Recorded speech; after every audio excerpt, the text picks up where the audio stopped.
In our 8th week, we're going to focus on what you learned in your textbook in Chapter 5, whiteboarding, which basically means you can think about it in terms of a whiteboard in a classroom and how you can go up and you can sketch out ideas for whatever, brainstorm content ideas, story ideas, writing ideas, which is what you should be doing at this point in your groups.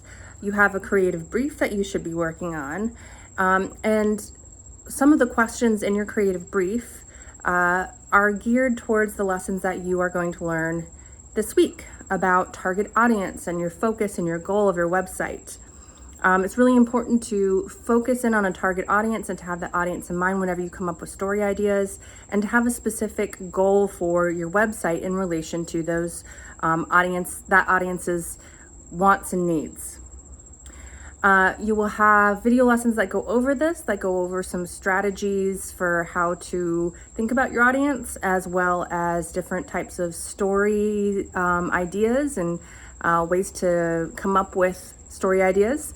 And then you're going to have a quiz. It's going to combine multiple choice and written response answers.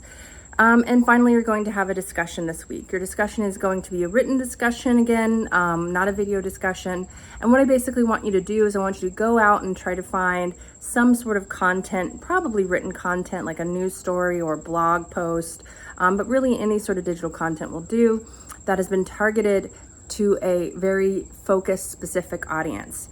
I have added into this discussion board an example of basically from a parenting website that's targeted towards mothers of young children. So you can think about it in that way. So discussion board this week as well, same rules apply. Original post is 5 points. Reply to one person, 4 points. Reply to more than one person, you get the full 10 points.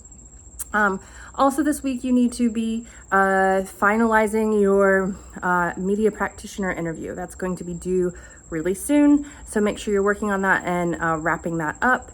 And of course, you should be speaking with your groups, communicating with your groups, getting started on generating ideas for your website.